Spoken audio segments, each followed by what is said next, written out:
नमस्कार दोस्तों, welcome to जोगटा academy. एक बार फिर से हम आपके लिए लेके आए हैं वीकली करंट अफेयर सीरीज। इस इनिशिएटिव के तहत लेटेस्ट इवेंट्स एंड डेवलपमेंट्स। तो आज हम 1 to 7 अक्टूबर के कुछ इंपॉर्टेंट एमसीक्यू आपके डिस्कस करेंगे। This will be helpful for your HS exam 2025 में जो होने वाला है उसके लिए। तो इम्पॉर्टेंट 8 से 10-11 क्वेश्चन हम आपके हफ्ते में डिस्कस करेंगे। अक्टूबर महीने से शुरू कर रहे हैं, तो let's discuss this for the first week of October. Question number first, who among the following became 28th, ध्यान रखना 28th chief of air staff. ये बहुत इंपॉर्टेंट डेवलपमेंट है, अपॉइंटमेंट है। 28th chief of air staff हमारे बने हुए हैं अमरप्रीत सिंह। इससे पहले जो है विवेक राम चौधरी साहब थे जो कि 27वें थे, तो ये अभी 28वें बने हैं। आपको पता है कि हमारे चीफ ऑफ आर्मी, नेवी, जो एयरफोर्स है उनको अपॉइंट कौन करता है? उनको करता है प्रेसिडेंट ऑफ इंडिया। ठीक है, तो ध्यान रखना कौन बने एयर स्टाफ के, आपके एयरफोर्स के, वो बने Amarpreet Singh. Second question, Sarathi 1.0 recently seen in news is related to. एक ये इनिशिएटिव है, ध्यान रखना ऐसे इनिशिएटिव पूछ लेते हैं। सारथी इनिशिएटिव जो है वो किससे जुड़ा हुआ है? देखो, हाल ही में क्या हुआ, जो नालसा है, नालसा जो है ये नेशनल लीगल सर्विस अथॉरिटी जो 1987 में अस्तित्व में आई थी, इसने एक MOU साइन किया है किसके साथ? सोशल जस्टिस डिपार्टमेंट के साथ।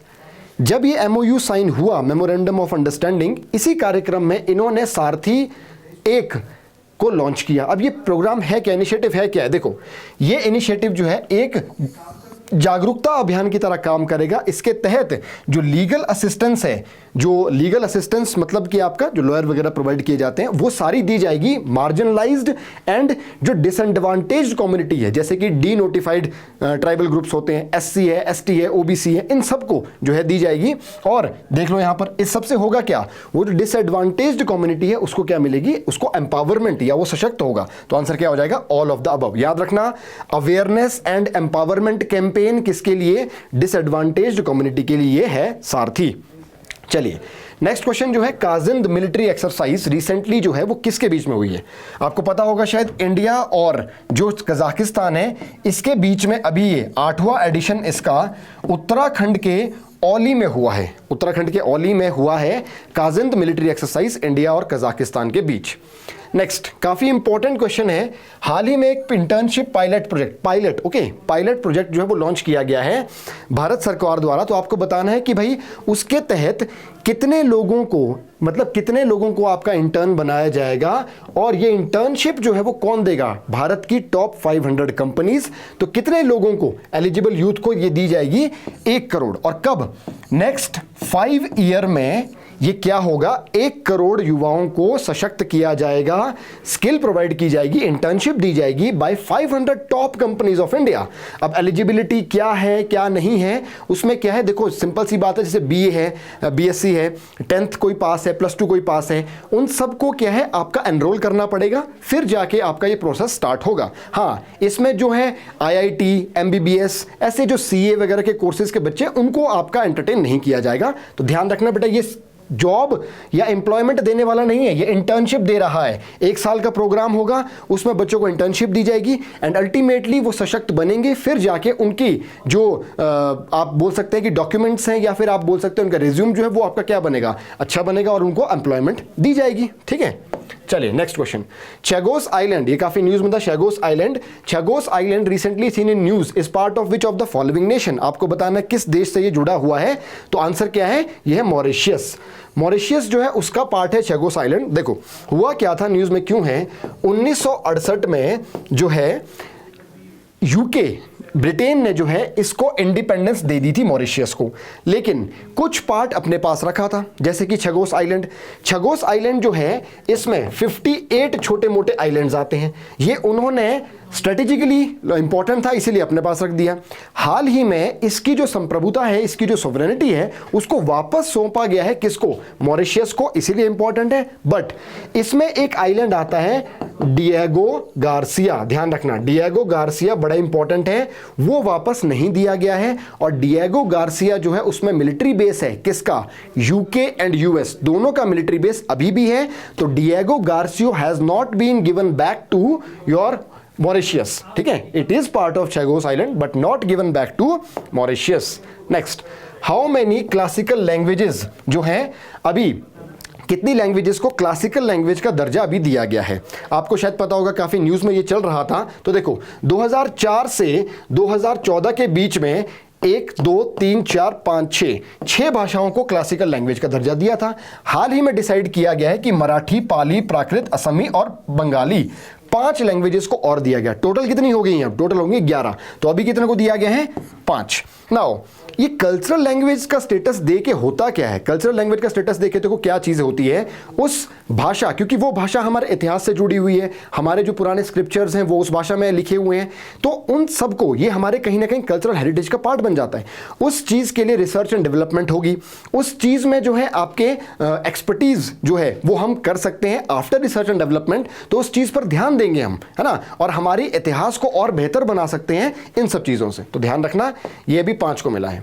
Who among the following was named the दादा साहिब फाल्के अवार्ड? तो लाइफ टाइम अचीवमेंट अवार्ड जो है वो आपका किसको मिला है? देखिए 70वें नेशनल फिल्म अवार्ड अभी राष्ट्रपति द्वारा आवंटित किए गए 2022, ध्यान रखना बेटा, 2022 के साल के लिए। और इसमें बेस्ट मूवी जो फीचर फिल्म है वो आपका अतम, एक मलयालम मूवी है, उसको दिया गया है। तो आपको मुझे बताना है कि बेस्ट एक्टर और एक्ट्रेस का अवार्ड किसको मिला है? नेशनल फिल्म अवार्ड, ठीक है। तो अभी जो लाइफ टाइम अचीवमेंट अवार्ड है या दादा साहिब फाल्के अवार्ड है, ये दिया गया है मिथुन चक्रवर्ती साहब को, जो हमारे पूर्व राज्यसभा के सांसद भी रह चुके हैं, ठीक है, ध्यान रखना इस चीज को। 70वें नेशनल फिल्म अवार्ड्स हैं 2022 के लिए अभी मिला है मिथुन चक्रवर्ती साहब को। Which of the following is successor to ease of doing business? Very important question. आपने देखा होगा कि हमारे प्रधानमंत्री जो हैं 2-3 साल पहले से ईज ऑफ डूइंग बिजनेस में बड़ी हमारी रैंकिंग अच्छी हुई थी, कभी 30-40%, 30-40 रैंक का हम जंप करते थे। तो बड़ा हम इस चीज को बताते थे बार बार कि भाई ईज ऑफ डूइंग बिजनेस में हमने ये किया है। वो ईज ऑफ डूइंग बिजनेस जो है 2021 में बंद हो गया है, उसके बाद कोई आया ही नहीं इंडेक्स। तो इसको अब वर्ल्ड बैंक जारी करता था, तो वो वर्ल्ड बैंक अब इसको नए नाम से ला रहा है, उसका नाम है बिजनेस रेडी इंडेक्स। ध्यान रखना, बिजनेस रेडी इंडेक्स जो है उसके नाम से इसको लाया जा रहा है। अभी ये ट्रायल बेसिस पर चल रहा है, अलग अलग फेजेस में आएगा।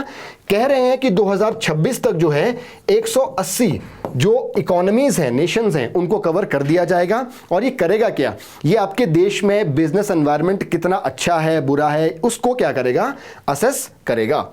Which of the following state launched co-district initiative? Very important, क्योंकि पहली बार भारत में ऐसा हुआ है कि असम ने क्या किया है? को-डिस्ट्रिक्ट इनिशिएटिव लॉन्च किया। उसमें है क्या है कि जो आपका डिस्ट्रिक्ट है उसके अंडर क्या होते हैं? सब डिविजन्स वगैरह होते हैं, आपने सुना होगा।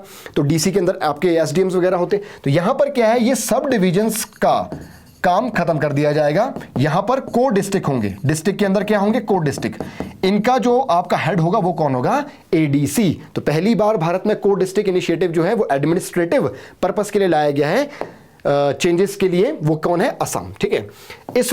इसरो जो है वो शुक्रयान वीनस ऑर्बिटर मिशन वो लॉन्च करेगा। वो कब? 2028। अभी इसने मार्च 2028 बोल रहा है कि 2028 मार्च में हम क्या करेंगे? लॉन्च करेंगे वीनस ऑर्बिटर मिशन। तो ध्यान रखना, भारत ने